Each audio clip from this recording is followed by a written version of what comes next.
Pour accompagner la sortie de ces derniers smartphones, Samsung a proposé une mise à jour de One UI, la mise à jour One UI 5.1. Cette mise à jour amène pas mal de nouvelles fonctionnalités, des petites astuces, bref dans cette vidéo, on va voir le top des astuces et des fonctionnalités, des nouvelles fonctionnalités de cette dernière mise à jour. Pour info, cette mise à jour est disponible sur les nouveaux smartphones et ça va aller au fur et à mesure sur à peu près tous les smartphones compatibles. Je vous mettrai un petit lien en description pour checker si votre Samsung sera compatible avec la mise à jour One UI 5.1. Tu veux tout savoir des nouvelles astuces pour ton smartphone Samsung? C'est parti, c'est maintenant. La première nouveauté de One UI 5.1 va nous rappeler ce qui est déjà disponible sur iOS, c'est-à-dire le détourage automatique d'un sujet. Vous allez pouvoir choisir une image, peu importe laquelle, restez appuyé longtemps sur le sujet et directement ça vous proposera de séparer le sujet du reste de l'image. Vous allez pouvoir l'enregistrer comme image directement ou alors, toujours après l'appui, le partager directement. Il sera aussi possible de le copier-coller pour par exemple après le copier directement sur une note. Cette fonctionnalité fonctionnera aussi avec les vidéos. Vous allez pouvoir mettre pause un moment d'une vidéo qui vous plaît, restez appuyé sur le sujet et le détourer de la même manière. Ça, c'est plutôt pratique. Autre petite nouveauté, je ne sais pas si vous connaissez la fonctionnalité mode qui va nous permettre de paramétrer différents modes comme on pourrait avoir aussi sur iPhone avec des modes lorsqu'on conduit qui va peut-être supprimer certaines notifications, des modes de travail pour être plus concentré, etc., etc. La nouveauté sur One UI 5.1, ça va être la possibilité du coup de paramétrer différents types de fonds d'écran en fonction des modes. Oui, je sais, c'est un petit peu ce que a permis iPhone avec sa mise à jour d'iOS 16. Par exemple, lorsque je vais choisir travail, je vais pouvoir paramétrer le mode sans souci. Je vais pouvoir descendre et j'aurai la possibilité du coup de paramétrer un fond d'écran.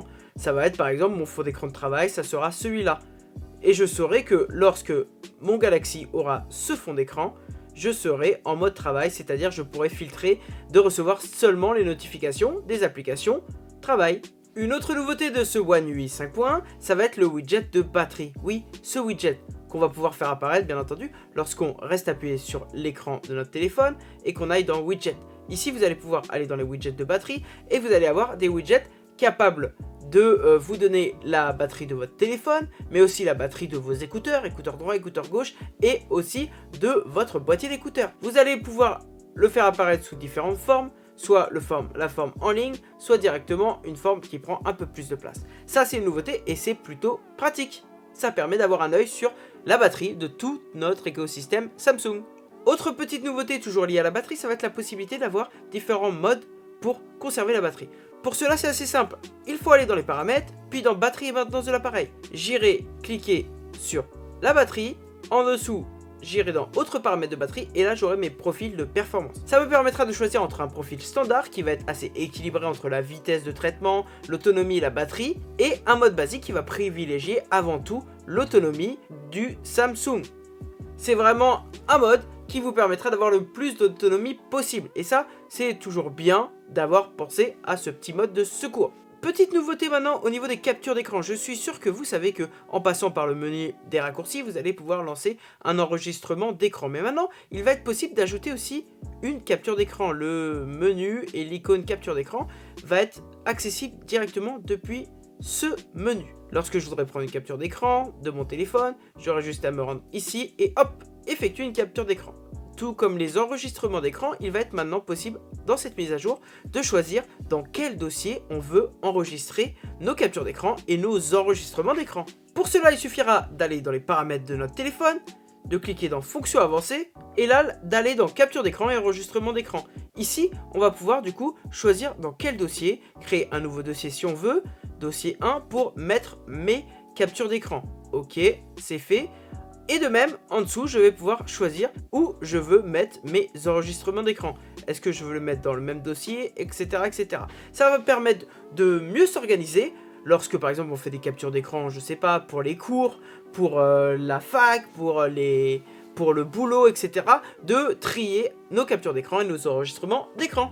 Autre petite nouveauté, toujours un petit peu inspirée d'iOS 16, ça va être la possibilité de personnaliser l'écran de verrouillage. Lorsque vous allez cliquer sur l'écran de verrouillage, vous allez pouvoir ici, un petit peu comme on peut faire sur iPhone, changer l'écran de verrouillage pour une pendule de différentes couleurs. Bref, vous allez pouvoir personnaliser à la fois ce qui est affiché et à la fois aussi les couleurs et le style. Toujours dans la personnalisation, vous allez pouvoir aussi personnaliser les notifications. Vous savez, il est possible de choisir si on veut afficher ou non le contenu des notifications lorsque on reçoit une notification sur l'écran de verrouillage. La petite nouveauté maintenant, c'est qu'on va pouvoir, en cliquant ici sur la petite roue crantée, afficher le contenu des notifications, mais provenant de certaines applications. Oui, ça va être personnalisable. Par exemple, si je ne veux pas que mon téléphone affiche le contenu de mes messages perso, j'ai juste à désactiver ça. Et ça va par contre afficher mes contenus de mail. Ça, c'est plutôt pratique et ça permet de mieux s'organiser et d'être un petit peu plus serein en fonction d'où on se trouve.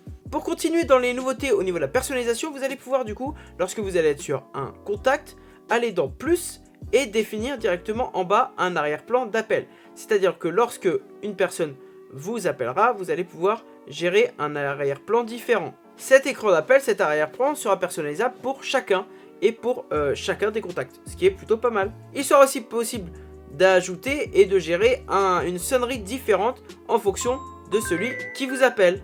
Petite astuce au niveau des captures d'écran Samsung.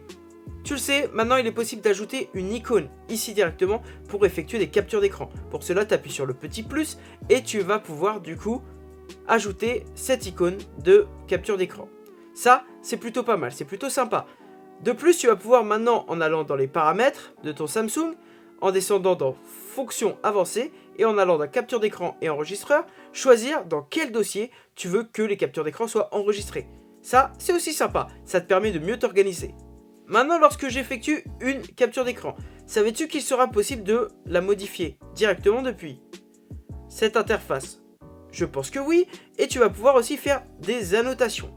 Mais savais-tu que lorsque tu allais dessiner sur cette capture d'écran, via le menu modifier, tu allais pouvoir avoir une correction automatique de forme. C'est-à-dire si ton cercle n'est pas top, tu restes appuyé sur le cercle et ça devient un beau cercle. Pareil, si tu fais un carré plutôt moche, le téléphone va automatiquement te le corriger. Bien entendu, c'est une fonctionnalité qui était déjà disponible sur iOS aussi. Autre petite nouveauté au niveau des photos, ça va être la possibilité en haut, ici, d'avoir l'option ton couleur.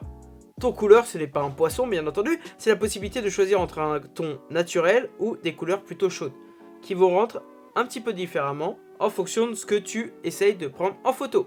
Pour finir, lorsque tu vas paramétrer un réveil ou une horloge et que tu vas vouloir la désactiver, tu vas pouvoir la réactiver automatiquement dans un certain jour donné. C'est-à-dire si tu ne veux pas que ça sonne aujourd'hui mais tu veux être sûr qu'elle sonne demain, tu cliqueras sur réactiver pour mercredi et le tour sera joué.